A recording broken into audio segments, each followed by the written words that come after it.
If you are walking every single day and your belly still feels thick, firm, and completely unmoved, I need you to stop and watch this before you take another step, because here is what nobody is telling you.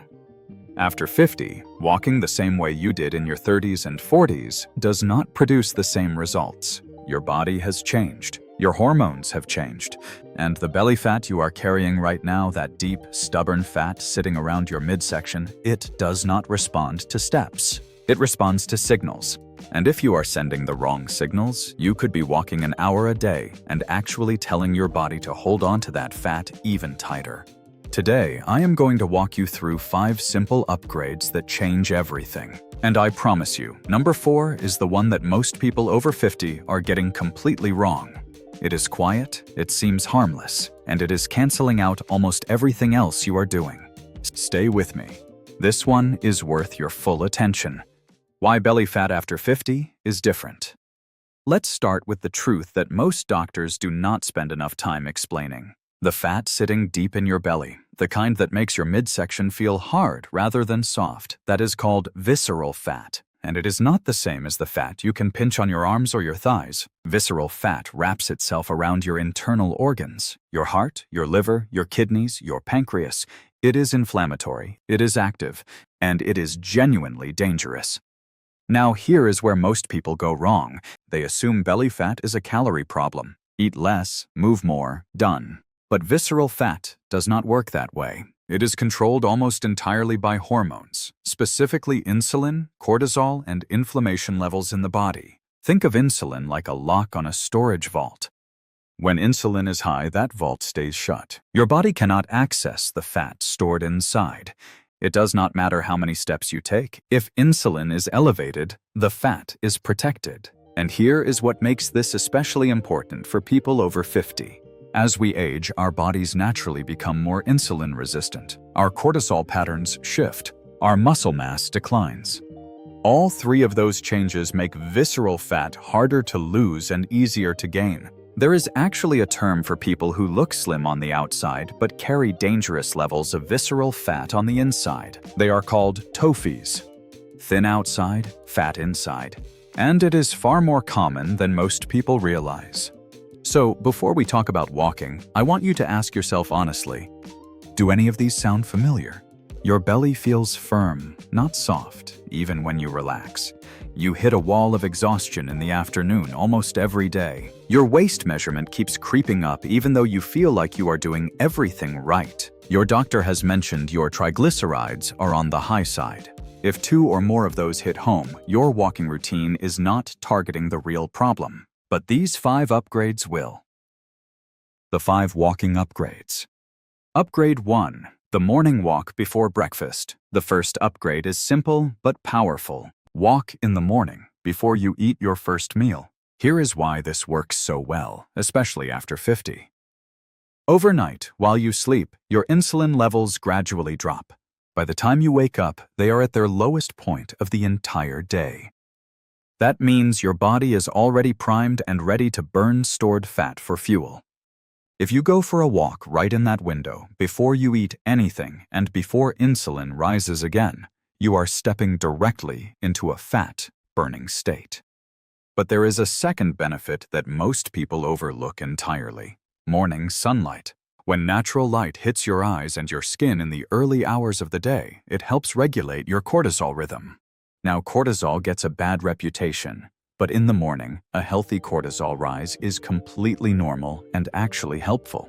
The problem is when cortisol stays elevated throughout the day because visceral fat has 2 to 3 times more cortisol receptor sites than fat anywhere else on your body.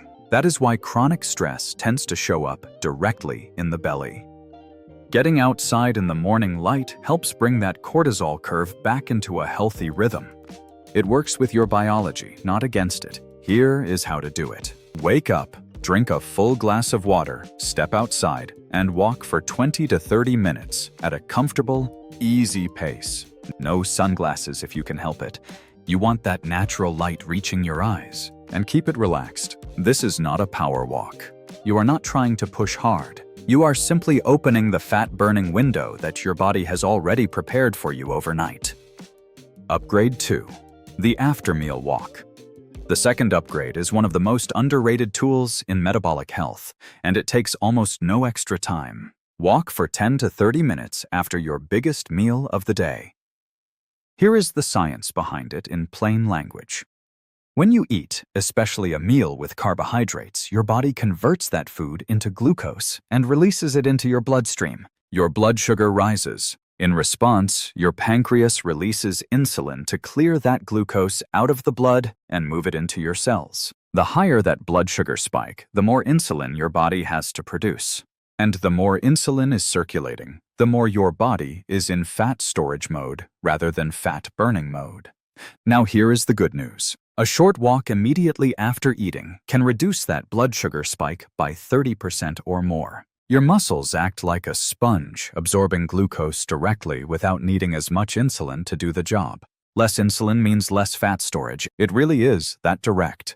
Research published in the journal Sports Medicine found that even a 2 to 5 minute walk after eating produced a meaningful reduction in post-meal blood sugar.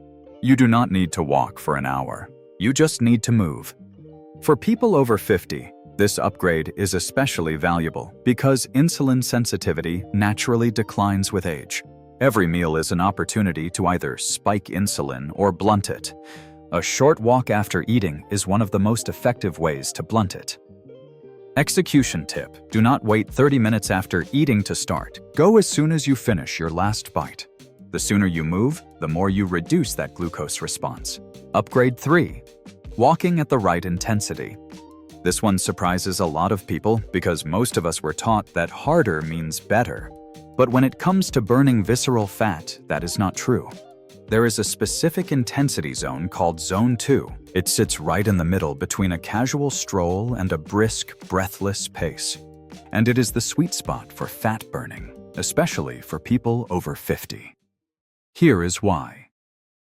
When you walk too slowly, you do not create enough demand on your metabolism to trigger meaningful change. When you walk too intensely, you spike cortisol, which, as we already covered, directly feeds visceral fat storage.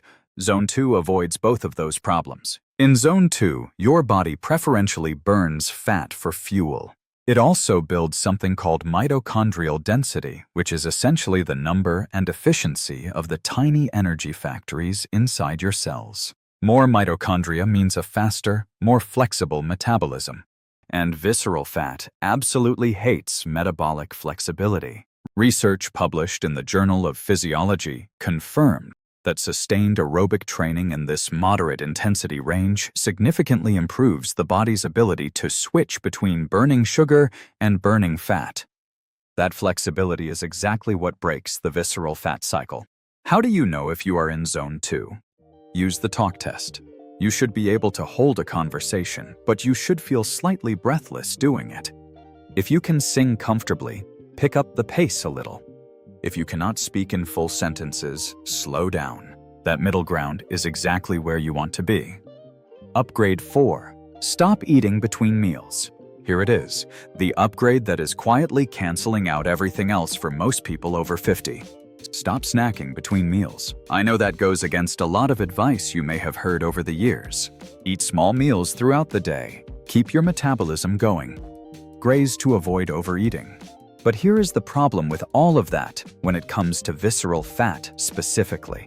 Every single time you eat, even a small amount, even something healthy, your insulin rises. Every time insulin rises, your body shifts out of fat burning mode and into fat storage mode. It does not matter if it is a handful of almonds, a protein bar, a green smoothie, or a piece of fruit. The insulin response happens regardless, so if you are eating every 2 to 3 hours and walking in between, you are essentially walking in fat storage mode the entire time. The walk is not doing what you think it is doing. The fix is straightforward. Eat 3 satisfying meals per day: breakfast, lunch, and dinner. Nothing in between except water, black coffee, or plain tea. Let insulin drop fully between meals. Then, time your walks to fall in those windows between meals, when insulin is low and your body is actually able to access stored fat. This single change, for many people, is the one that finally moves the needle after months or years of frustration. Upgrade 5. Add a little resistance to your walk. The fifth upgrade is about making the same walk produce a bigger hormonal result. As we age past 50, we naturally lose muscle mass. This process is called sarcopenia, and it matters enormously for belly fat because muscle tissue is one of the primary places your body stores and uses glucose. Less muscle means less capacity to absorb blood sugar, which means more insulin is needed after every meal, which means more visceral fat accumulation over time. The solution is to add gentle resistance to your walks. You can do this by wearing a light-weighted vest, carrying small hand weights, or simply walking on a slight incline, whether outdoors on a hill or on a treadmill. When you add load to your walk, you activate more muscle fibers throughout your legs, glutes, and core. Those activated muscles absorb glucose more efficiently, reducing the insulin demand on your body. A study published in Medicine and Science in Sports and Exercise found that resistance-enhanced walking improved metabolic markers significantly beyond what standard walking alone produced. Same duration, same distance, but a much greater hormonal benefit. Start with a weight that equals roughly 10% of your body weight and keep the intensity in that zone 2 range we talked about earlier. And importantly, master the first 4 upgrades before adding this one. Build the foundation first. Bonus: 3 mistakes that keep belly fat stuck. Before we move on, here are 3 common habits that quietly undermine everything you are working toward. Walking while stressed or distracted. If you are walking while mentally replaying a difficult conversation, worrying about finances, or scrolling through stressful news on your phone, your cortisol is elevated the entire time. You are walking in a stress state which directly feeds visceral fat. Try to walk in a calm, present state. Even 5 minutes of quiet, focused walking is more valuable than 30 minutes of anxious walking. Holding on to the treadmill rails. This one is extremely common, and it significantly reduces the metabolic demand of your walk. When you grip the rails, you offload a large portion of the effort from your legs and core. Walk freely, with your arms swinging naturally, and let your body do the full work. Drinking sweetened coffee or juice before your morning walk. Even a small amount of sugar before your fasted morning walk raises insulin and closes the fat-burning window you spent all night opening. Keep it to plain water or black coffee before that walk. Q&A segment. Let me answer some of the questions I hear most often from people in their 50s and beyond. Is belly fat really just about eating too much? Calories are a factor, but they are not the controlling factor for visceral fat. 2 people can eat the exact same number of calories and have completely different hormonal responses to that food. Visceral fat is driven by insulin resistance, chronic inflammation, and cortisol patterns. Addressing those root causes is what actually moves the needle. You do not lose weight to get healthy. You get healthy, and weight loss follows. Why has my belly gotten harder to lose as I have gotten older? 3 reasons working together. First, insulin sensitivity declines naturally with age, meaning your body produces more insulin in response to the same foods it handled easily at 35. Second, cortisol patterns shift, especially after menopause for women and as testosterone declines in men. Third, muscle mass decreases, which reduces your body's capacity to absorb and use glucose efficiently. These 5 upgrades address all 3 of those changes directly. Will walking raise my cortisol and make belly fat worse? Only if you walk at the wrong intensity or for too long. The approach I have outlined today, moderate zone 2 intensity, 20 to 30 minutes for the morning walk, a short walk after meals, keeps cortisol in a completely healthy and beneficial range. The key variables are intensity, duration, and timing. Get those right, and walking becomes one of the most powerful tools you have. How dangerous is visceral fat really? Very. This is not a cosmetic issue. Visceral fat is metabolically active tissue. It releases inflammatory compounds into your bloodstream, including substances called IL-6 and TNF-alpha that are directly linked to insulin resistance, type 2 diabetes, cardiovascular disease, and increased mortality risk. Research consistently shows that visceral fat is a stronger predictor of early death than overall body weight, or BMI. Reducing it is one of the most important things you can do for your long-term health after 50. Where do I even start if I have not been active in a while? Start with Upgrade 2. After your biggest meal today, go for a 10-minute walk. That is it. Just 10 minutes. You will blunt your insulin response, you will feel better, and you will have taken the first step toward hormonal alignment. Build from there. One upgrade at a time. Here is what I want you to take away from everything we covered today. Walking is not just exercise. It is a hormonal signal, and the signal you send matters far more than the number of steps you take. Lower your insulin, manage your cortisol, activate your muscle, time your walks with intention. Those 4 things, done consistently, will do more for your belly fat after 50 than doubling your step count ever will. It is not about effort. It is about alignment.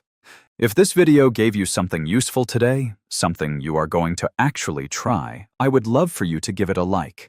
It genuinely helps more people over 50 find this information when they need it most. And if you know someone, a friend, a spouse, a sibling who has been walking faithfully and wondering why nothing is changing, please share this with them. You might be giving them the answer they have been looking for. Subscribe if you want to keep getting content like this. Practical, science-backed, and built specifically for people in this season of life.